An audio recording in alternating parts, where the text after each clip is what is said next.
Mayong adlaw sa mga tindera out there, mao ni ang akong kada adlaw nga ginabuhaton, restocking ko, rechecking ko sa mga stock, cutting ko sa mga stock aron isira ang paghatag sa customers. Ug check pug ko sa mga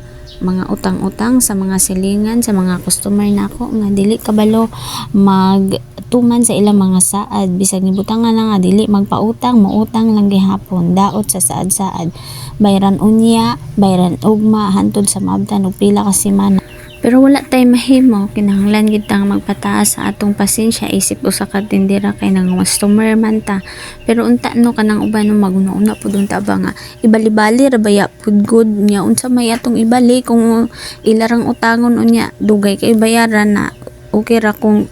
binulan ta mangumpra, sinimana ta mangumpra nya kay kada adlaw man ta mangumpra, kaya ato ra laging ibali-bali ang atong kapital. Pasensyahe kayo sa mga nangaego din ha, pero mao gid ni ang reality mga zay. Isip usa ka nga ni magtinda-tinda ta di gyud mawala ng utang bisan pag unsaon nimo dili ka magpautang kay mao lagi nga ni mauna. Pero di gid malikayan nga mangutang gid kita pud nga maluloy-on mohatag pud ta kay maluoy pud lagi ta samot nag bugas na ilahang panginahanglan. Thankful kayo ko ni Lord guys, kay sa gihatag niya nga nature of income nako is na nakatabang pug ko sa uban. Bisan ka nalalaging ana utang ana ragod kay ngano ang ako manggong mga stocks is dili nako ginautang didto nako sa pikas tindahan ginakuha, pero ginabayaran gid na nako siya. Nya usahay maulaw ko usahay didto kay madili ang ako laging pambayad kay mao lagi na utang na manggod din hidaan sa tindahan. So mao to, inana lang akong ginabuhat tagadlaw sa tindahan kanang akong pangtanaw ng mga stock is mag-arrange ko kay aron mahibalan ako kung unsay mga kulang aron pud hapsay tan-awon kay batik ng tindahan nga grabe kay kagubot na ikaw ra gihapon ang malibog kay ikaw ra may tindera din ha, so ikaw ra nahibalo kung saan na nimo pag-arrange ang imong mga baligya. And then right after nako sa tindahan nigawas ko sa sala, nagkubi-kubi ko sa cellphone sa isa kay lagi iyang gipaatiman sa ako atong iyang order sa Lazada ba nga na-scam siya. Nag-order siya duha ka speaker, ang niabot isa ka phone stand. Ang niya, naglagot siya, mao nang gusto niya nga iuli daw ko no. So akong gi-check kung na-refund na ba, kay na-report naman to. Akong gi-check kung na-refund na ba, nabalik na ba sa iyang wallet. O sa dihang nakita lang po na ako nga na-refund na, so murag na aliwalas na akong dagway. Kung na-excite na ko nga ibalita sa iya nga okay na refund na. Pag human ako og kubi-kubi sa iyang cellphone, ni gawas na dayon ko ni agto ko sa iya na day siya sa tangkalan sa iyang manok kay manguha ko og itlog kay among sudanon og mao na tanan ang akong nangakuha nga itlog, mga 8 ra na kabuok siguro. May na lang na malibre ang among panud-an karong gabi una. Pag human ana nagatiman na dayon ko sa amo ang sudanon nga panihapon. Naghiwa na ko og kuan, nagpanit pa ko og mga patatas na siya og carrots kay magluto ko og kanang karning baboy ba niya sa gulandayn og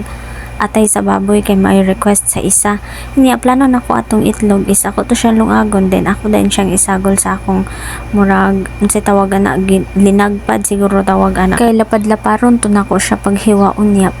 na to nako ang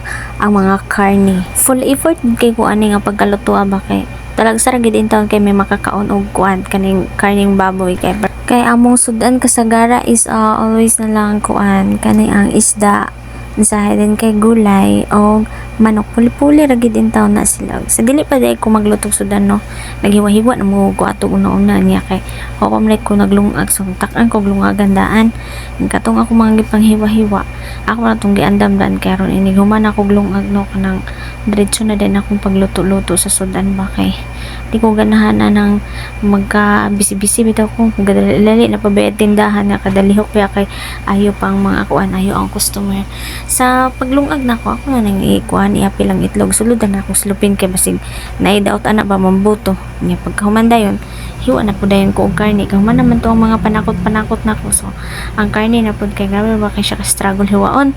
kay muuntol-untol lang iyang kuan ang kanang ihabi tong tambok no kay habol sa tiyang kutsilyo kani din karne no agud na ka karne may karon kay ang isa nakakita among gud siya barato nga karne dito sa market batag 300 ra kuno ang kilo, mao nang ming palit siya kagahapon nagpalit man ni siya karon nagpalit na pod murag mga high blood gid mi aning kalakiha kay murag na estrita na gid mi aning karne ba kay talagsan naman pod kay talagsan naman pod ni siya mo barato or katong maligya ito talagsan to siya maligya ito kanang barato. Ay naku galagot jud ko ana akong kutsilyo no kay magdi na gid madutlan ang panit sa baboy may gani na karon kay nyabot ng isa karon ako na din siyang gipabaid kay naglagot na gid kay ko ng kutsilyo. Then pagkahuman nahuman ra gid tong mga gahi-gahi nga panit o kanina pong atay. Paborito jud kay ni sa isa ning atay pero di ko pa og atay kay murag kuan ko kanang langsahan ko basta di ko ganahan sa atay di ko ganahan sa iyang baho lang tuhan yung ko sa iya pero kay request man sa isa what time himo eh siya may kuan siya may tigpalit og sudan so igor ko tagaluto sulto ako siya kung sa iyang request samot nagsugbaon ning atay ay pertigid niyang ganahan na samot nag half cook lang ganahan gid kay siya ning atay katong dito pa ko sa Burgos nagtrabaho sa kananan mo gid ni iyang sudanon pag makalaag siya didto asinugba na atay na half cook niya pagkahuman ako giwa sa mga karne no gisunod na ako ang panakot imbis ang panakot ba kay imbis unahon bitaw na siya pag hiwa-hiwa naulahay na hinuon ang panakot og hiwa na ako nauna to na ko mga gulay-gulay mga karne-karne kasagaran mo di unahon magud ng mga panakot ba and then pagkahuman ako ana nagsugod na din ko og luto pero sa pagluto wala na akong nag-video kay may taghawid sa akong cellphone ko ako ra mugud na isa na ako ra nang gisting-siting diyan nga dito sa lutuanan kay ngit-ngit man so walay maplastaran sa akong cellphone og mao lang na salamat sa inyong pagtan-aw bye bye.